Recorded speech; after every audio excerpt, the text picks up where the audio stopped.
Welcome back. So I don't think I've ever wished for this before because it's just not something I would wish for. But I very much wish that I was recording, freaking, oh god, what's it called? Persona 5 instead of Dark Souls right now. The reason for that isn't because of, like, I wish I was playing that over this. That's not the reason. It's why I've never felt this way before, because typically the games I play, I love both of them, or all three of them if I do three at one time. So I typically always love the games I play. But this is kind of a special circumstance. So I'm currently working at best with about 3 fingers here. Because I burned 2 of my fingers. Not like they haven't got like burn marks on them or anything. There's no scarring or anything like that. It's not too bad. It's just like you grab onto like a metal handle that's heated up, and you burn your fingers. It's like when the skin goes a little bit white, if you know what I mean. So what happened was I got a new cup, and I wanted to make hot chocolate. And rather than do it in the saucepan, I typically tend to do is I put the milk in the microwave in the cup. The problem with that is this new cup has a metal handle, and it was in there for about 3 minutes. And when I tried to take it out, I grabbed the handle to take it out, and I scorched my fingers. Well, 2 of them specifically that I used to try to grab it. And now they hurt like hell. They hurt so goddamn... So much that I'm afraid of dropping in here. I don't know if I could do this. Okay? Okay? Ooh, okay. Oh, God. So it's like... It's also like my index finger. I believe it's called the index finger. It's the one typically you point with. And it's the one you typically use to attack with. It's your light attack. And trying to press that hurts like hell. Ow. Now granted, I do have a bit of leeway in the fact that since I'm... Oh crap, I forgot you can come out of the doors. I forgot you can come out of the doors! I thought you were too big! Oh crap, no. I do have a bit of leeway in the fact that I'm using a two-handed weapon, so I'm actually using the left R1 instead of right R1. Right R1 being the one that hurts the most because it's my right hand that I burned. Or my right fingers that I burned. So that is good. It's good that it's not the left fingers which I'm using more than the right ones because I'm two-handing. Because of course I'm going to use the two-handed attacks more. Because that's the benefit of using dual weapons. The problem is, as you can see, my timing and my effectiveness has dropped dramatically. I feel slower. My reaction time and my recovery time and just all of my fighting capability has just dropped by like a few notches. Which is not good for what's coming up, because I'm going to have to fight really scary dude. So, I did want to talk about Danmachi a bit.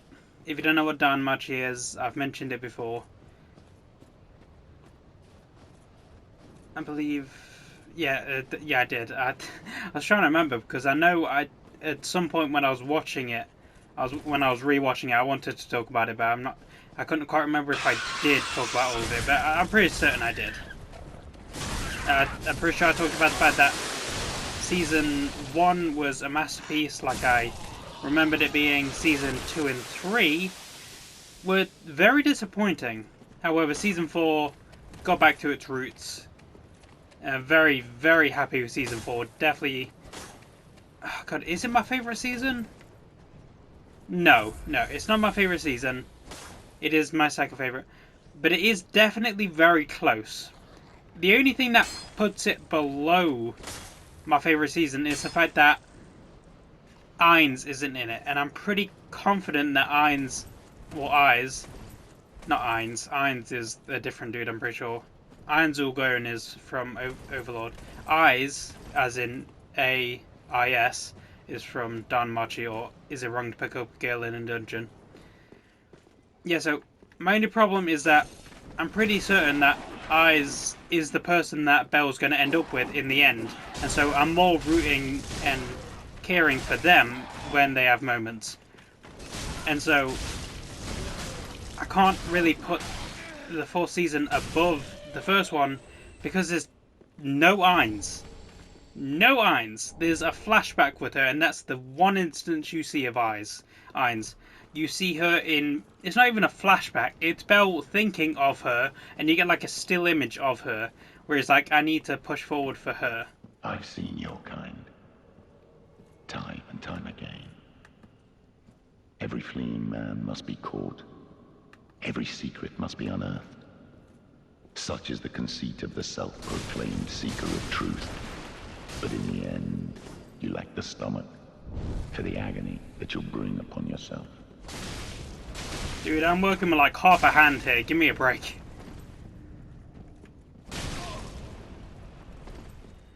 Oh yeah, he can do healing spells. Yeah, so it's kind of weird because so the season focused a lot on Belle and Ryu. Ryuya? Ryu? Oh god, what is her name? What does Belle call her? I know she calls him Mr. Cronell. I know he calls her Miss... Oh god, the elf. I'm just going to call her the elf. Yeah, so it focused a lot on Belle and the elf. And it was essentially... Like half the season, they're like trapped underground together. So it's essentially half a season of them growing together and her developing feelings for him, which was adorable. It's one of the best romance stories I've ever seen. I loved it. Okay, it was beautiful. The problem is, I know I can't get attached because she's not the one Belle's going to end up with. Would I like it if they subverted my expectations and made it so she was the one he ended up with? Yes, I would. I loved the like little dungeon romance that much. It was so awesome and so wholesome and so amazing. There were like so many standout moments when he goes back to get her from the Colosseum, freaking when they're in the like little oasis together, when he's like convincing her that she has to live for him, like because at the very start when they get dropped down together, when they're like alone and they're like in the lower levels, and she's like convinced, oh, there's no way we're both gonna survive down here. So she's like, no, leave me behind. I'm already heavily injured. Just let me die down here so you have a better chance of surviving. And Belle like convinces her, like, no, screw that. I have never been down here before. You have. Despite the fact you're injured, if you die, I have less chance of surviving. So he like convinces her that it's better for her to survive. When he shows that you've learned your lesson. Yeah. Yeah. Inside the cold painting, curiosity could be your cross.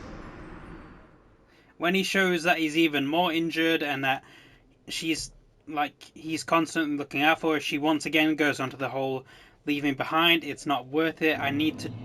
You need to get out of here.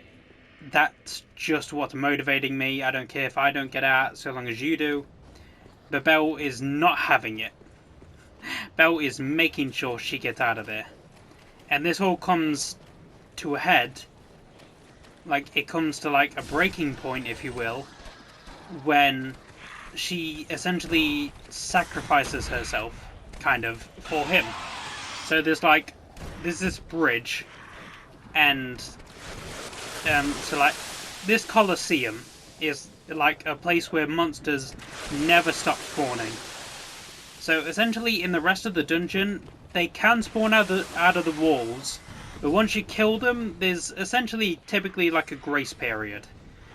It's small, but there is typically a grace period. But in the Colosseum, the dungeon never stops spawning monsters. They just keep going and going and going, no matter what, essentially. And so she is like, let's just get through this place. Let's just get through this place. She doesn't tell him, but she then pushes him out of the Colosseum essentially makes him go to the other side of the bridge, and then without telling him what she's doing, she blows up the bridge to stop him going back so that he can survive. Essentially just wanted to make sure that he survived no matter what. So she essentially locks herself in on the part of the Colosseum, whereas he's on the other side of the bridge, like in a passageway. So that was her mindset later on. After she got past the whole, just let me die here so you can survive, she then moved on to, I need to find out a way to sacrifice myself that is beneficial for him to make sure that he survives. So still kind of on the dying aspect of it, although this time she's thinking of ways to sacrifice herself to better ensure his safety. Bell ain't having none of it. So the bridge explodes. However, there are 4 ways into this room. He runs off almost immediately after the bridge is exploded, which I found weird, because I was like, if this was normal, he would have stood there screaming for her to try to get over. But since he's running off immediately, I knew he was up to something. He was either going to try to run away to get some distance before he ran back to jump over, or he's going to try something else. And that's what he did. He ran off away down into the corridor, ran all the way around to one of the other sides of the room, and got back into the room and ran along one of the other bridges to get back to her. And it was, oh god, it was so good. Seeing Bell just jump into the middle of this Colosseum, just full of monsters, exploding his way through, chucking fireballs essentially all over the place, and then protecting her from an explosion as he like blows up the Colosseum in order to save her. He like protects her from an explosion he causes. And then that's where we get the Oasis scene, where they like find this hidden like oasis underneath the Colosseum that no one's ever found before. And it's like, I think the moment he came back for it is when her feelings started to come to a head. They had like a few small moments where she blushed in the dungeon a bit before then, but in the Oasis is really where it really starts coming to a head, because that's where like they have to get out of their clothes because they both fell into the water of the Oasis because they were both like freaking almost dying of thirst. Bell like collapsed into the water because he's been pushing himself hard, so he's like drained, so he falls into the water. So of course they're both like drenched, so they need to take the clothes off to get warm. And so she gets embarrassed, which is odd for her because she is very stoic, very strong, very unbashful, I feel like is the best word for her. She doesn't typically get embarrassed by much. She's very business, if you will. However, I think the time in the dungeon together very much has thawed at her exterior. So now, despite the fact that she usually wouldn't get this way with like anyone else or any other time besides, like, if you put her in that situation in any of the first 3 seasons, she wouldn't care. Forgive me, my lady.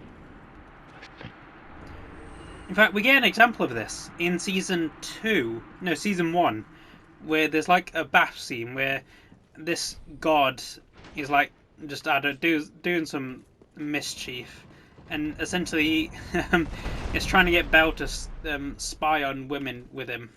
So this god like lures Belle up to a tree so that they can both spy on women, and Belle drops down into the water, and the elf doesn't care. She's just like, oh, it's you, Mr. Cronell. Fancy seeing you here. Like, she doesn't care that he's there. But now that he is there with her, when they're alone, when she spent time with him, when she's grown affections for him over the past 3 seasons, just being even slightly undressed with him makes her embarrassed, and it's adorable to see the growth they've gone through, to see the growth she's gone through. And it's not just about the romantic feelings she has, it's about how open she is as well. Because she has a very tragic backstory. I'm not going to get into it, in case you want to see it. I don't like getting into sad stuff. Cute stuff I don't mind, because cute stuff is always good, no matter whether it's spoiled or not. Like, talking about the cute scenes, that's fine in my opinion, because cute stuff will always be cute. It will be adorable. Like, I can watch Horror Mia and I will know that I'll find it adorable because it's just cute romantic moments. Like, it doesn't matter how many times I watch it or if it's spoiled on me. However, tragic stuff or sad stuff or big, like, story moments, avoid spoiling that. Like, I'm trying to think of something universal that's, like, known everywhere.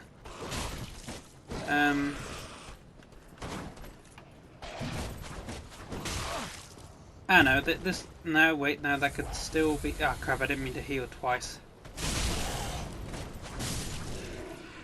Yeah, I'm trying to think of something big, but Dragon Ball. Let's just go with Dragon Ball. Let's say that you reveal to someone that Goku is an alien. That would be classified as like a big moment.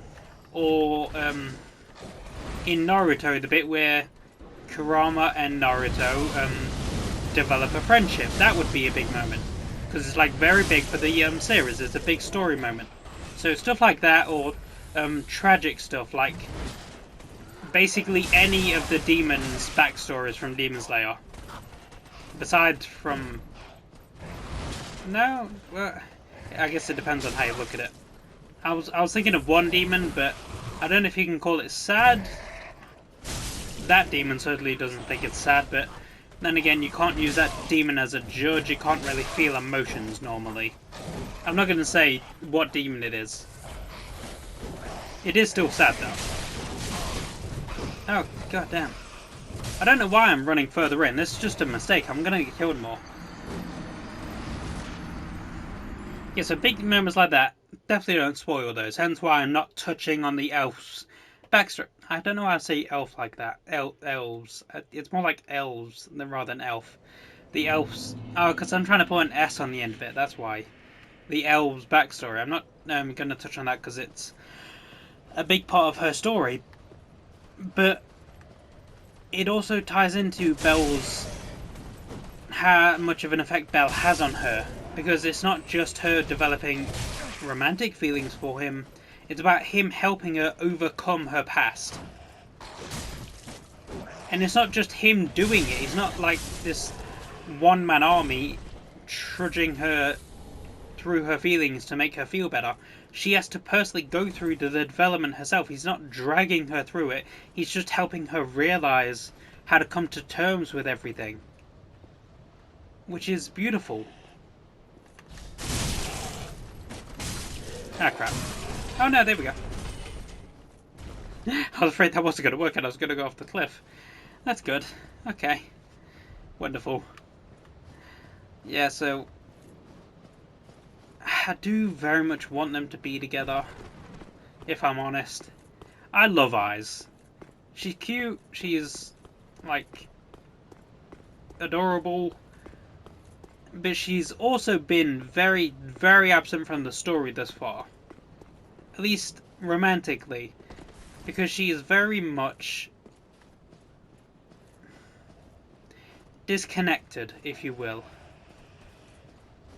You can tell a lot about Belle from his reactions to people, from his reactions to certain events, to certain words, to certain events. So it's very easy to read Belle. It's very easy to read most characters in the story. However, Ais acts like what the elf previously acted like. But she is a lot more aloof with it. The elf, because I can't... Miss Ryu, I think her name is. Ryu. So, the elf lady, like I said before, acted very stoic and very unbashful. That is similar to how Ais acts. The difference with Ais is she is not doing it on purpose, I don't believe. Because it seems like she doesn't connect with her feelings properly. Or she doesn't recognize others' feelings properly. Seems like she's not very good with empathy or matching emotion with feelings or what to say. She is solely focused on strength, and you can tell that. The elf very much understands how people think and how they feel. That's why she acts differently when confronted with a situation. Say, like, she finds someone worried when she discovers something on them. Like in season 1, she discovers this girl has something in her possession that the elf knows belongs to someone else. And so she is a bit more aggressive with her. She's like, this does not belong to you, give it back. So she very much understands how people react and how to deal with people's reactions and how to deal with certain emotions from said people. However, Ais seems aloof to all of that. It seems like she very much just does what comes to mind rather than thinking about her next actions. This isn't like me bashing on her character at all. I don't think it's a bad thing. I think it's just a difference of character. She's just unable to react in a more appropriate way befitting of someone's actions or their emotions like the elf is. She seems very disconnected from emotions. In fact, I think the only emotion she has shown in all 4 seasons has been that of anger. And that is only slight anger in an episode that is rather forgettable. She is looking upon the scale of the Black Dragon. So there are... I don't want to explain the entire goddamn story of Danmachi, but... to give a quick summary, there are 3 legendary beasts. 2 of them have already been killed by familia in the past. Familia are basically like clans, if you will, families devoted to a god or goddess. And so 2 of the beasts have been killed. The last one is the beast that destroyed the 2 familia who killed the other 2 beasts. So the Zeus familia, I believe it is. Yeah, Zeus and Hera, I believe. Zeus and Hera familia were both killed by the Black Dragon. And so, in this forgettable episode, Belle, Ais, and Hestia go to this village, which has the it has the scales of the Black Dragon around it, because in the past a hero fought the Black Dragon and fought it until it like flew off, essentially. And so whilst it was flying away from the main capital place where all of the story takes place, it lost a lot of its scales. And the scales are so powerful, even after years of being there, that monsters in the outside world don't go near the village because the scales are around it. And so Belle is looking at the scales and reflecting on how such a horrible monster is used to protect people. Well, it doesn't do it actively, but its scales are protecting these people. And Belle looks over the Ais and she is angry. She doesn't say a word, you only get a side glance of her face, but you can see her eyes are narrowed. She looks pissed, just looking at the scale. Which is, I think, the only emotion we've seen from her in 5 seasons. Not 5, but 4 seasons. Well, technically 5, since season 2 is split up into, season 4, I mean, is split up into 2 parts, so I guess you could call it 5 seasons. Either way, that is the most emotion we've seen of her. And as far as I'm concerned, I know I should feel weird about that, because people need to show emotions, but in reality it just makes me more excited, if you will, because it shows there's a lot more to the character to go. She's not just a one note, she doesn't feel anything type of character.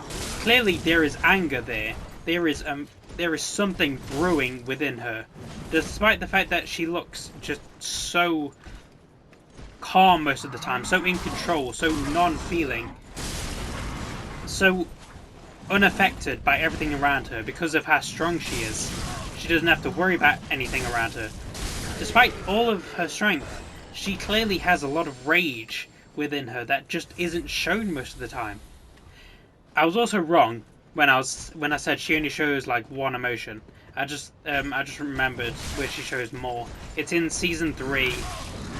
when everything happens with these Xenos. The Xenos are monsters that have intelligence after years of being killed and then reborn in the dungeon. They eventually like pick up on human language because of being killed by humans for like hundreds of years. Well, I don't know if it's hundreds of years, but whenever a monster dies, they get reborn into the dungeon. And so after enough times of this happening, they start to remember their past lives. They start to remember human speech, and they start to gain intelligence. And so Bell and his friends are trying to help the Xenos because they're of course not different. They of course are very different from normal monsters. They have intelligence and feelings. However, Ais does not feel this way. She believes all monsters should die. If they are monsters, they should die, no matter what. She has no sympathy for them. Except in one very specific instance, which I love. And I do very much believe this is the only other time we see her show emotion in the story so far. It is when I'm not going to say who it is, but this very important character to the season actively hurts herself in order to show Ais that she isn't a threat. Ais makes a comment like, how can you say you're good when you have claws that could tear people apart? Like, she has like these very sharp claws. How could you say you can be good when you have these wings that strike terror into people? When you have those giant black wings that strike terror into anyone you come across? And so the girl tears off her nails. She tears off her wing. And Ais is left there, her eyes wide open. She is stunned and horrified at the sight of this. Because this girl just actively tore her own wings off. Well, her own wing, she only had one. Her own wing off. She tore her own claws off. And Ais has no idea what to do. Like, this girl just tore herself apart in order to show Ais that she will not hurt people. She will not become the monster that Ais thinks she is. And it is just... even just thinking about it, I guess I get goosebumps. Like, so much emotion in one scene. In one look, even. Like, even if you don't want to take the scene into consideration, if you just take Ais from the first 3 seasons, and then if you just have someone who knows about those first 2 seasons, the first 3 seasons, and then you show them Ais with that expression, you'll understand, they will understand how serious of a scene it is for her to make such an expression at all. Like I said, she doesn't show emotion most of the time. She doesn't show anything. She doesn't let anything slip. She doesn't let anything get to her. But in that one instance, she showed that she very much can be shocked, she can be overwhelmed. And I think that's what the situation did. Seeing a monster hurt itself, seeing this girl, this monster girl hurt herself in order to show Ais that she's different, is just so powerful and so beyond what anything she's experienced before that she's just left shocked and horrified. And I do believe her horrification does not merely come from the act itself, but the fact that Ais is the one who caused the girl to do such an act. She's the one who made the girl hurt herself. She's the one who caused her to tear off her own wing. I'll fully admit I don't care much for the Xenos season, just because I don't care much for how Belle and the rest of the Familia act in said season. Like, the friggin' Hestia Familia act like they were always behind Belle by the end of it, but no, they weren't. For an entire season, they didn't back his decision at all. All they wanted to do was protect this girl, and they tried to go against him so goddamn much, and then in the end they were sort of like, yeah, no, we definitely believed in you. We was behind you the whole time. It pissed me off so much. Goddamn. 'Tis good. When this is done, may the door is open. 'Tis good, I promise. 'Tis Yeah, good. Uncle Gale. The door. We're going to meet Uncle Gale later. Either way, I've rambled on a lot. I will be ending things there. And so we didn't get much done this episode. I apologise for that. Like I said, working with a injured hand here, I can't do much with it. It hurts to move a lot. But I will end things there. Hope you all enjoyed my ramblings. I'm doing that a lot more, which I should feel concerned about, but then again, I don't, because, well, for one, it's something to talk about, and for two, it is something I'm passionate about. I'm passionate about anime, passionate about characters, about decisions they make, about the stories in them, the characters within them, and therefore, I feel like it makes for better commentary if I'm commentating on something I actually truly care about. Granted, it may not be something you lot care about, which I apologise for. If you don't know what Danmachi is, or if you don't care about it, that's fine. If you still like listening to my ramblings, thank you. But I'm actually going to end things out. If you enjoyed, like, subscribe, comment, all the good stuff. I will see you all later, and goodbye.